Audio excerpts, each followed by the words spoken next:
Welcome to another exhilarating episode of Comic Book Straight Talk, brought to you from the secret basement inside one of America's oldest comic shops, Tulsa's own The Comic Empire.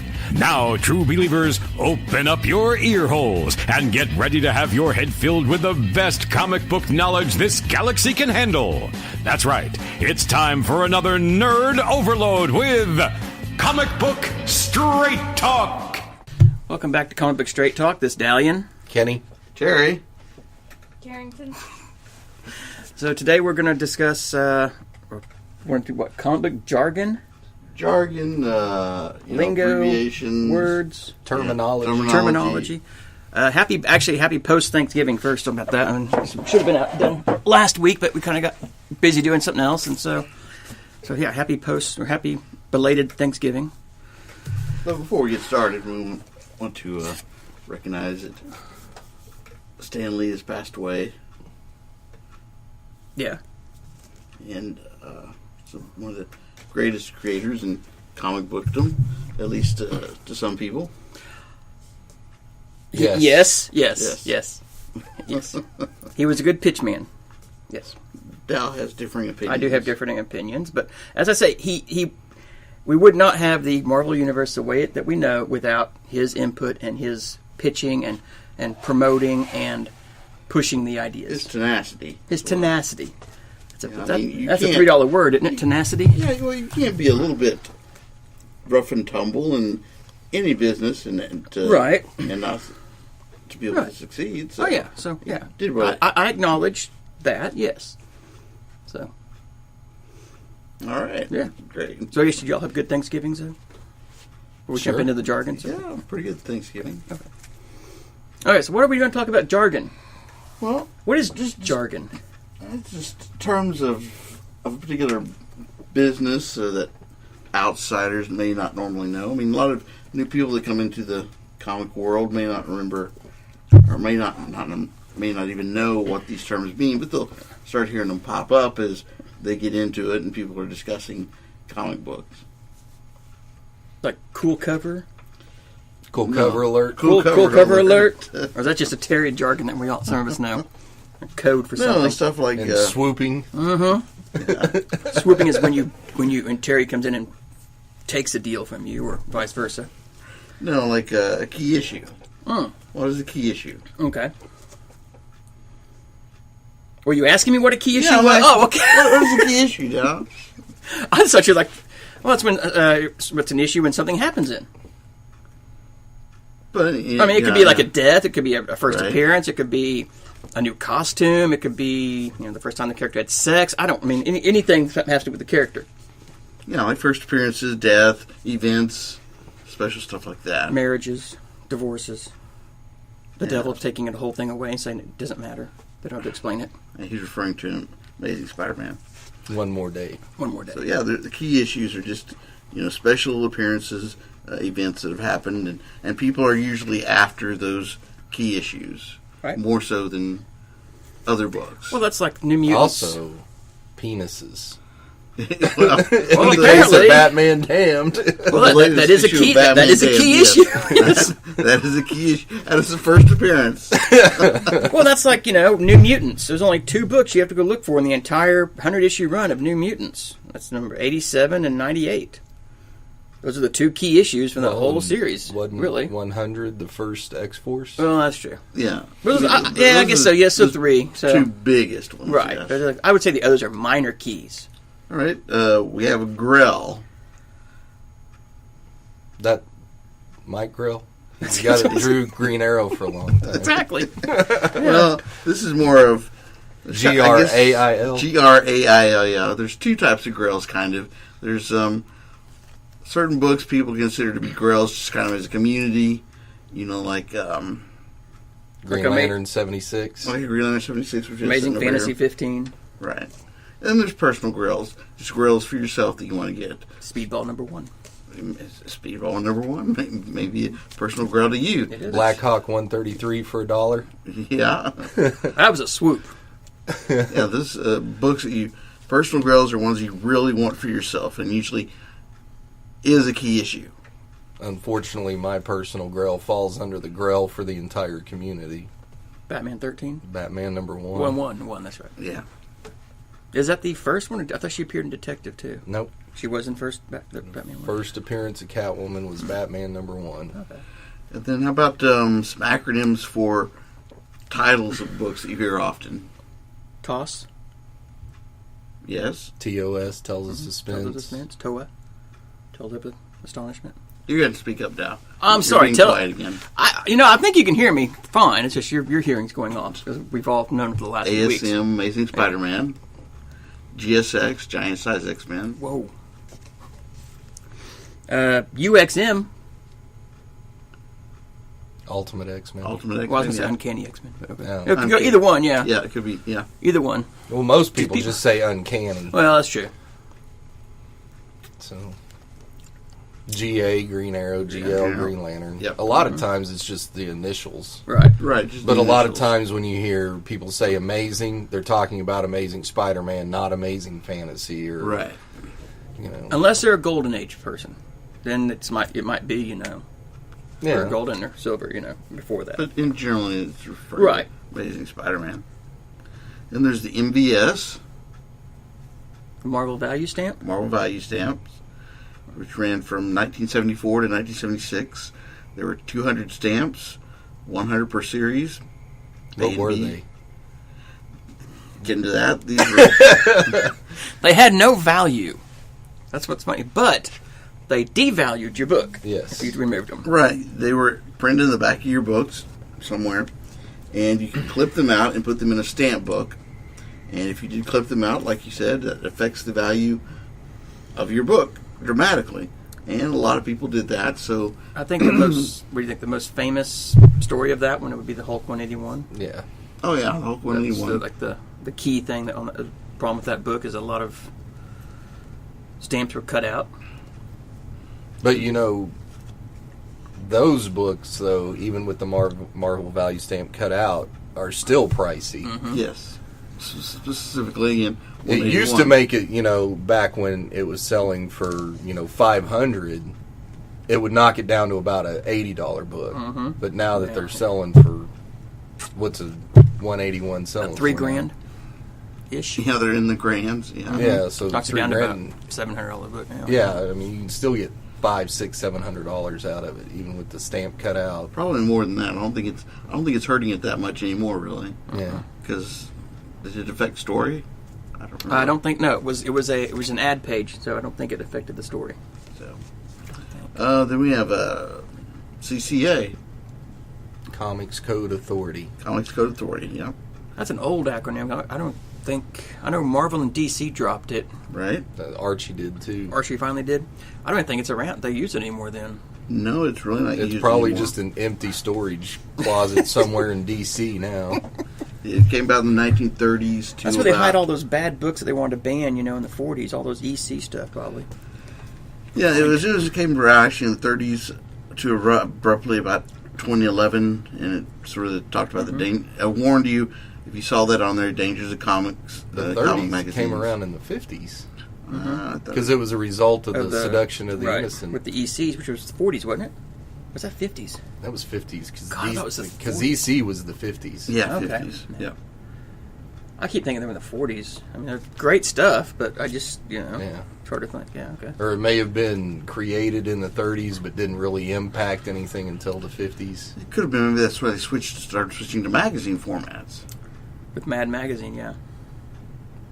Because Well, they in didn't do the 50s, that's when the Comics Code Authority got their power, was in the 50s after the seduction of the innocent trials. Right. And then Mad went to a magazine format, and then you had Warren and all those other companies doing magazine size. Even Marvel. in the 70s. Overstreet. Well, it's a price guide by Robert Overstreet, was the first creator of it. It's also kind of referred to the Bible or the comic Bible. The guide. When you It talking. really, back in the 80s and early 90s, it was really the thing you went by. Yeah. Now it's more of a reference of finding key issues and stuff. And yeah, there's a price guide, but a lot of those prices are not they're not reflective of the current market. But it's still cool to read about. Read and see what, things roughly, price-wise. Or if you need, if you run into a Erie #1, you can look in the guide to see how to tell if it's the first print or a bootleg or whatever. Right. There's just a few terminology that you'll hear about. This could be a whole other episode itself, but just a few things about grading, such as breaks, creases, ticks that break the color, or non-breaking ones that break the color on the book. Specifically, like a lot of ticks on the spines, Foxing, chipping, different terms like that. Now, only bins. Marvel's chip, right? Everything else, it's a tear. Where's Marvel foxing? The chipping was affected because of the trimming. It was dull when it was trimmed, so right. that would cause the chipping later on. There was something that Marvel only Marvel did. I thought it was foxing, but I always heard of Marvel chipping. okay. So I always thought Marvel was the one that chipped, and any of them could fox. Because foxing is just a discoloration of the paper. Usually on the cover. And then we have stuff like spine rolls, where the book would get a roll on the edge of it. Paper crease? Or subscription crease, I mean? Bins, paper creases, some that would... Spine stress. Now, on the subscription crease, though, I don't think you really count off for it, because that's how you got the comics back in the day. If you got mail order, that's how they came. Well, right. I don't think they count as much off for it. Yeah. They don't count as much off for subscription creases if they were as just like a crease. Right. Now, if I folded a new book and did it, then it wouldn't be a subscription crease. It'd just be Dow being an idiot and folded the comic. Or, that goes without saying. Yeah. I was waiting for you to say something. Okay. There's stapled books. Books with their staples in them. And there's like the square bound books, which they're stapled, but then the cover is glued onto it, like Giant Size X-Men. They usually call those prestige, right? I think that they called them prestiges in the 80s. Yeah. I just thought they were square bound. And what they were They're called just square bound, yeah. in the 70s and stuff. So, yeah. Oh. And then there's like there's really two major grading companies and a third. CGC, you'll hear, which is Certified Guaranteed Company. There's CBCS, Comic Book Grading and Certification, and then PGX, Professional Comic Grading Experts. Of the three, trust the PGX. They're the greatest ever. I say that jokingly. Actually, of the three ones, I prefer the CBCS because they're more strict. CGC's been around a little bit longer, but some of their 9.8s I've seen come through are really like 9.0s. There's always controversy with these grading services. Well, and the guy that started CBCS was the guy that started CGC and then left. Mm-hmm. Yeah. Because he didn't agree with the... Yep. And then you'll hear people refer to raw and slabs. A raw is a comic book that just came right out. It's on the stand. And then a slab is a book that has been sent off to one of the grading companies, and they put it in a holster, basically, that's supposed to protect it. Well, it's a little bit farther than that. If they take it and they sonically... Yeah, it is. I'm saying they hermetically seal it, and then they put it inside a big plastic cap. Yeah. Well, it's just a little bit steps in what you were saying. I was just elaborating on what you were saying. Elaborating. Let's see here. What else we got? Ash cans. Let's talk about ash cans. Ash cans. They've been around a long time. The misinformation about an ash can is that it's smaller than a comic. That's not necessarily true. The original ash cans were just photocopies or mimeographed copies of books that they would send out to retailers to preview, so the retailer had an idea of how good it was and how they should order. In the 90s, a lot of independent companies, and Marvel, DC too, and the other ones, did ash cans as little, like... Digest. They were Yeah, digest digest size, size, but yeah. they were usually 10 or 12 pages of the book. Yeah. And that's where the belief that it's smaller than a comic came about. Right. Yeah. But, yes, but a true ash can, like Kenny said, was the photocopies. Yeah, And I don't even think they were... Were they the full story or just the arts? Some of them kept... I mean, I've seen have just Yeah. been the arts. But Some of it, it might just be the layouts. Yeah. It might be, a few pages of script and a few pages of art. It might be, just a black and white reproduction. You never knew. The first established ash cans came out in the 1930s, Yeah. where they would make them and they would send them off to get them trademarked, and it was kind of to fool the trademarkers that it's already been published. Right. And the reason they called them ash cans is they would have wood burning stoves back then, and that's where they would finally get thrown in the ash can. And then later on, the guy who created Flaming Carrot started using them. He'd give them to the people that helped produce it, and then he'd send them out for retailing as just a promotional. oh, Bob Burden. So Yeah. that's kind of the little bit of history on the Well, ash I mean, cans. there were ash cans in the 70s. Mm-hmm. Yeah, throughout. It started in the 30s, and then but the Bob Burden is considered to be in the 80s. He the kind of reinventing it as a prototype term. Yeah. Now, do you consider an ash can a first appearance, though? It could be. Or a key? Yeah. I know there are people out there that collect that they do collect ash cans, and so, I mean, that was... Let's go. Definitely. Let's see here. What else do we have here?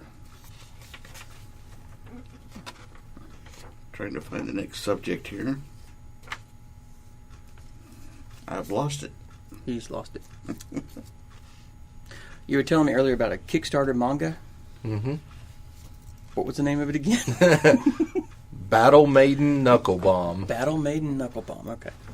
And by- I guess you get a physical copy, or you get the digital copy. Both. Okay, both. Okay. For how much? You can back it as a digital copy only, and it's like $5 or whatever.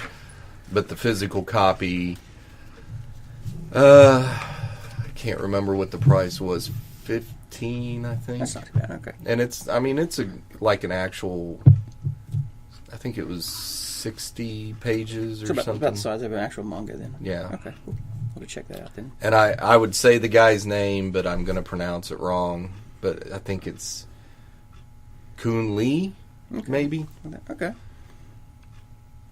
I will check Or that Kane out. Lee, maybe? It's slowly- Keung. I'm slowly getting back into the mangas again, so. But I just like his art. His Right. art's just beautiful. Cool. Did you figure out next topic? Yeah, trade paperbacks, also referred to as TPB. Okay, we're back on that topic. Yeah. Okay. that topic. We said- What topic? We said different topic, and I was like, okay, then okay. I'm sorry, that's my fault. Often confused for graphic novel. Right. Right.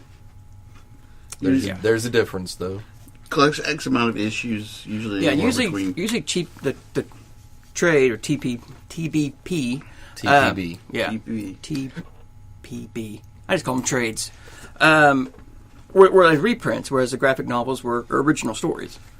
So. And the trade paperbacks usually collect anywhere from 5 to 8 of the single issue of a comic book, all in one, and kind of gives you a story arc. Yeah. Or it could have just been random issues that a certain person worked on.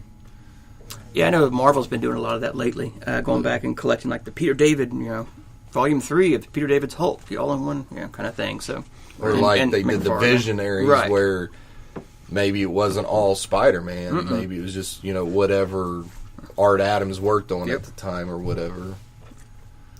And then we have digests.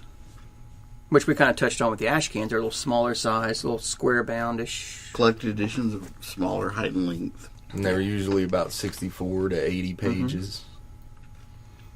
Hard to read because they're so small. Oh man, they were. They're like, I don't know why I'm making my hands. Yes, you all know what I mean. There were those Marvel tiny comics that they created. The size of a penny. Hardcovers. Which were mainly trade paperbacks. Trade paperbacks, that's usually how they came out first, yeah. With the hardcover. They usually do the hardcover first and then the trade 3 to 6 months later. They usually would, some of the hardbacks would, a lot of times, would sometimes collect more issues than the trade sometimes. Or they'd have a gallery or a kind of a director's cut or scripts or any kind of bonus material. And sometimes they'd even come signed. Yeah. Like the first Conan hardcover from Dark Horse, they didn't even solicit that it was signed, but they were all signed by Kurt Busiek, Busiek, however you say his name. Yep. Omnibus. Yeah, those came out late early 2000s. They started doing like 100-page collections. 100 issue. 100 issue, yeah. Sorry, not 100-page, 100 issue collections, and called them omnibuses. I think the first one was... what I remember was The Death of Superman. Yeah, they're humongous. They'll collect 25-plus issues. They can be hardback, normally. Usually the Silver Age is 50 to 100, and the Golden Age is 25 to 30 or whatever. And we have the graphic novel, which we kind of touched on. Which, in a good example of that would be... well, no, it wouldn't be, never mind. I was going to say Watchmen, but I forgot it came out in issues first. So. Graphic novel would be like Sin City Family Values, where it was the only way it came out was as a graphic novel. It didn't come out as single issues. Variant covers. Or Son of the Bat. Yeah. Son of the Bat was a good one, yeah. Oh, variant issues, variant covers, yeah. They're the bane right now of basically an alternative cover of a single issue. Well, and you should also... You got to differentiate between a variant and an incentive. Right. Because a variant cover, like DC does variants, but you can order. They're open orders, so you can order as many of either cover as you want. And an incentive cover is 1 in 20 or 1 in 50 ratio. Or whatever. And some variant covers are planned and some are not, such as price variants, testing prices, etc. A lot of that was in the late 70s, early 80s. They did a lot of the 35-cent price variants and only distributed in Canada variants and things. So, like the pence. I guess the pence was the 60s, so yeah. Pence would be British. Yeah, well, for British, in the 60s they did several of those. So. But usually the British price is worth less. Yeah, normally I find it's worth less. Because America. And then I did have incentive covers next, which you guys already touched on, kind of. Yeah. A limited series or / mini series. Thank you. They're both the same. I mean, they are. But a limited series could be 12 issues, whereas most people consider mini-series 4 to 6 issues. A lot of times you'll hear maxi series if it's over 8 issues. Which the first thing maxi series DC did was it the Camelot 3000? Yeah, I think so. Yeah. And I had maxi series right after that.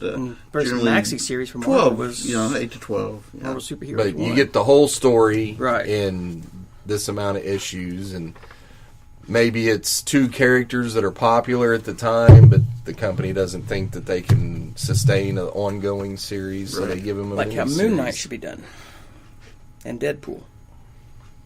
Sorry, I'll get off my soapbox.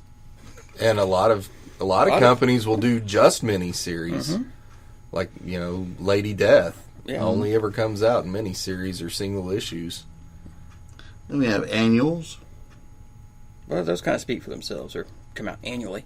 Usually they have nothing to do with the main story either of the character of the book. Yeah. It's just a story that someone just. Now, like with Marvel and DC, you might have an event running through annuals, right? Like was it Sword of Atlantis? Wasn't that? Or Atlantis Attacks for Atlantis Attacks? For Marvel, yeah. Marvel in the '80s did a lot of their story. They did miniseries in the annuals. What was the big mutant one? Days of Future. Okay,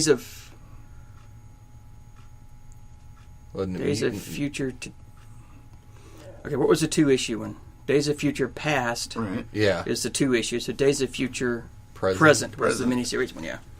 But wasn't there like a mutant massacre or something, or extinction agenda or something? Those actually went in the actual single issues. But I thought- think some mutant massacres kind of maybe happened in like backstories and stuff on some annuals. We have webcomics.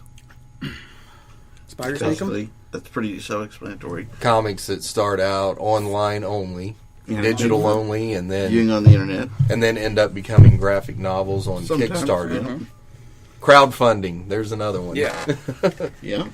I highly recommend Bandette, if anyone reads it. It's an independent web comic. Anyway. Mini comic, which we kind of touched on a little bit earlier. Just a comic that's smaller than the conventional comic book size, generally. A zine. What? Zine. Zine? Zine. Yeah, I've always heard of zine, not zine. Okay. Short for magazine. Yep. Usually self-published, Yep. Self-published. usually a regional thing. Yep. Tulsa had one for a while back in the 90s, A-Slut, or early 2000s. Well, we've had several that have come Yeah. through Comic Empire. Mhm. Floppies. That's your single issue. That's just your slang for single issues. I was going to say a disc drive. A 0 issue. It's usually it's a 0 issue. It's set it before can number be either, one. it can either be a kind of introduction to it, or like DC did all 0 issues one year that kind of touched on something that happened in the character's back history briefly. And for That's a while, they were origin stories. A lot of times. Creator owned. Not Marvel or DC. Yeah. The That- creator the- own the- what they create. The creator owns it. They get the money. They don't. They have final The say. publisher doesn't own the rights to the characters Right. or story. Yeah. Solicitations. We don't accept those here. No, It's a Quit block soliciting me. or a text, generally accompanied with a cover image, which Usually details found in- upcoming comic book releases. right. It's usually found Yeah. in previews. Yeah, in Yeah. reviews. Indie, Not Marvel or DC. referring to independent publishers who publish comics independently from a large corporate entity such as. Marvel and DC. Although I don't really consider Image independent anymore. No. No, and I really don't consider Dark Horse that much independent either. Yeah. So I mean, they're kind of the big 4 pillars, really. Continuity. Dynamite. What? Continuity. Continuity? Yeah. The company that owned by Neil Adams in the 80s? Yeah. That's it. No. Do you ever read any of their books? Yes, I did. The Echoes of Future Past. Was that a continuity? Wasn't it? I don't know. I never read any of them. I don't know if they're any good or not. Now, this is where a comic book's narrative has a past which might also be shared within the universe of a vast array of other comic books. It's the history of a character. Continuity became important in the Silver Age. Yes. DC tried to do away with a lot of continuity with Crisis. right? Retcon. Well, that's what that guy did, Danny Cates, with this whole Spider God, Venom God crap that's going on. Trying to retcon that into a story that Jason Aaron wrote 3, 4, 5 years ago. Yeah, that's where something in the past was made, but then he's trying to kind of shoehorn it into a current storyline. And a good example, besides the one I just gave, was I always thought retconning was when you went and retold a story, but from someone all of a sudden has a certain power, and you go back 20 years and write a story that happened between issue 5 and 6 of Spider-Man to explain how they got that power all of a sudden. That's true. That could also work for it too. Because I was thinking of Deadpool's Deadpool's Secret Wars, where he was there, on the planet, no one saw him, and so it's just, it can do that. It's normally it's a story that's set, and fusing it into new elements to make a new storyline or possibilities for future stories. So, let's see here. Crossover. Well, it's when two people or two characters cross over into stories. Or groups. Or groups, yeah. Or elements, yeah. Or an entire line from a publisher. Example, Civil War. An event. That, well, I guess Okay. that would be... That's a crossover. Right. Crossover That event, they happens. kind of go hand in hand. Right. Usually with events, you have a crossover, so... Pre-crisis / post-crisis. We kind of touched on that.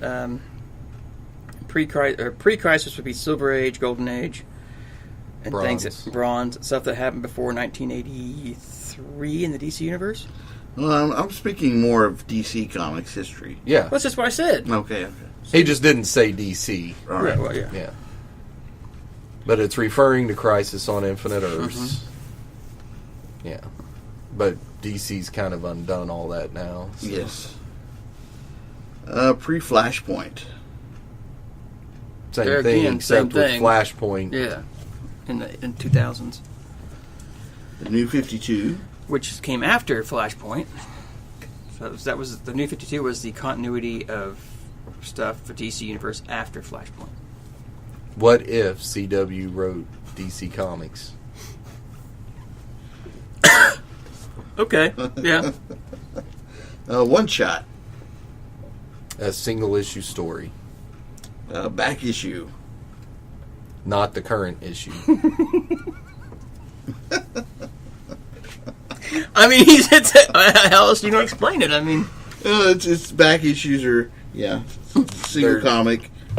It's usually sold usually in older comic than a shops. month. Yeah. Hopefully bagged. Hopefully your comic book store will have it Yeah. so that you can finish reading that storyline. If not, you can come to Comic Empire because they might have it. The But big we'll be missing one of the One 6. issue. here's one that Kenny cannot get with just saying Not Oh, I don't know. Not I don't know. He Marvel or might. DC. Go for it. All right. the big two. Marvel and DC. But yeah, but you can't say it's not Marvel. Not independents. Not independent. There. I gotcha. Yeah. LCS.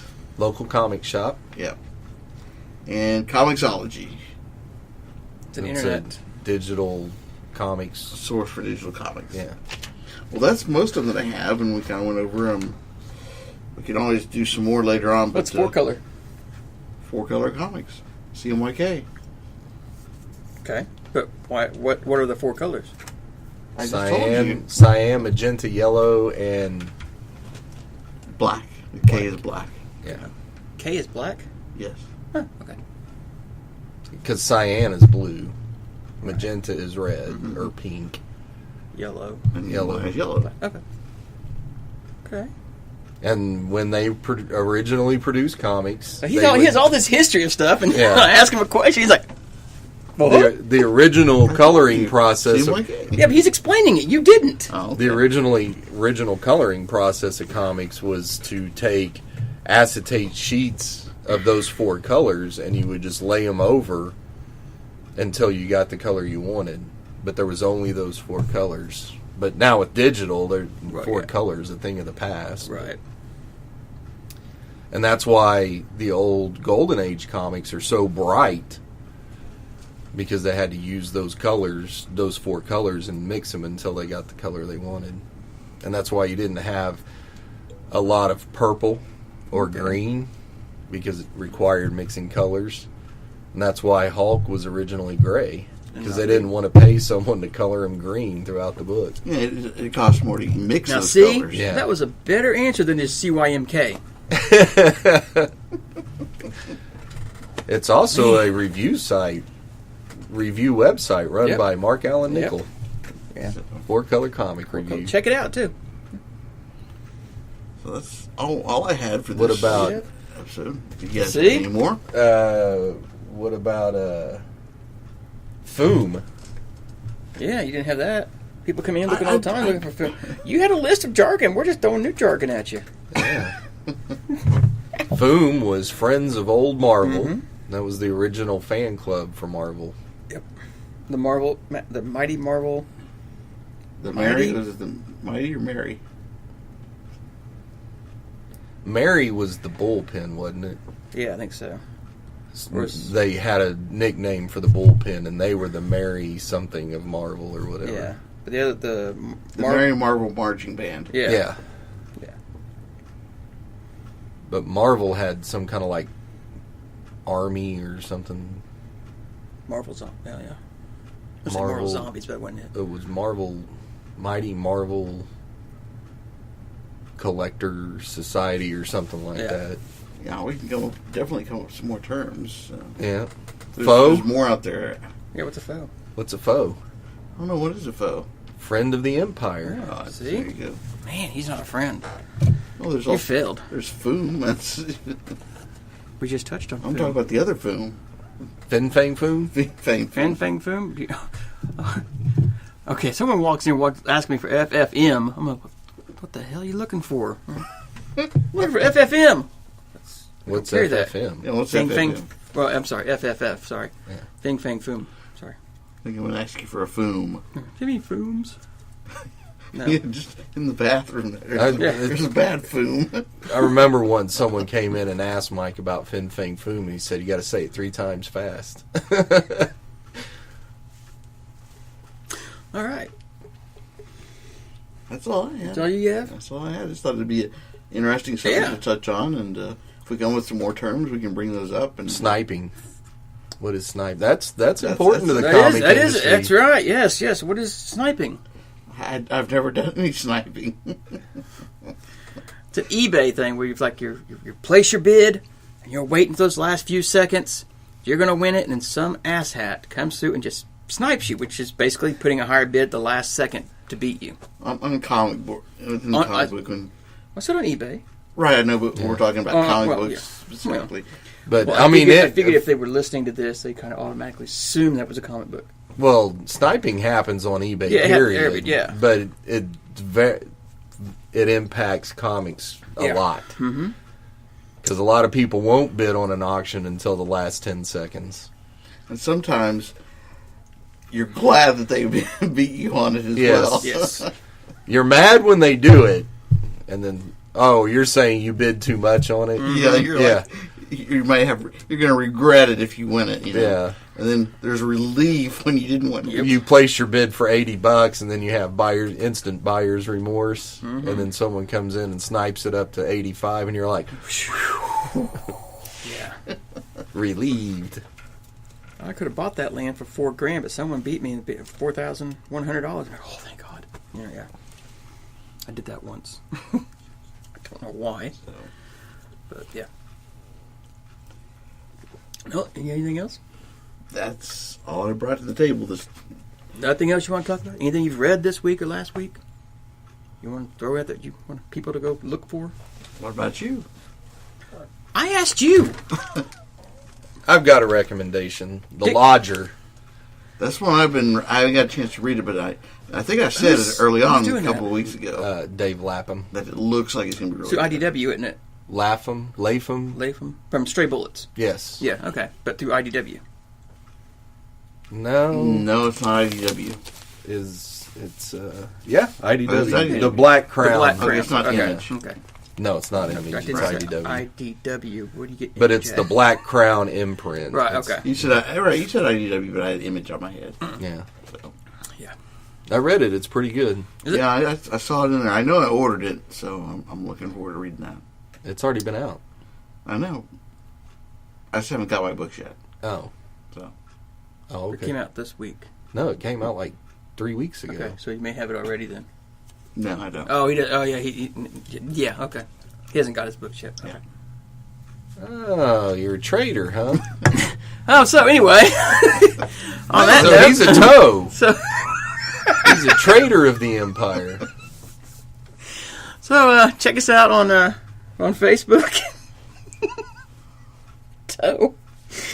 Yeah. Twitter, Facebook, Twitter, Instagram. Instagram. Yeah. Yeah. Is there one more? Yeah. YouTube? What's audio on YouTube? I said Facebook. What am I missing? I Oh, yeah. iTunes. Thank you. Took it over Toe. Sorry. So this is Dalian. Terry. The toe. The Toe. Kenny. Carrington. Bye.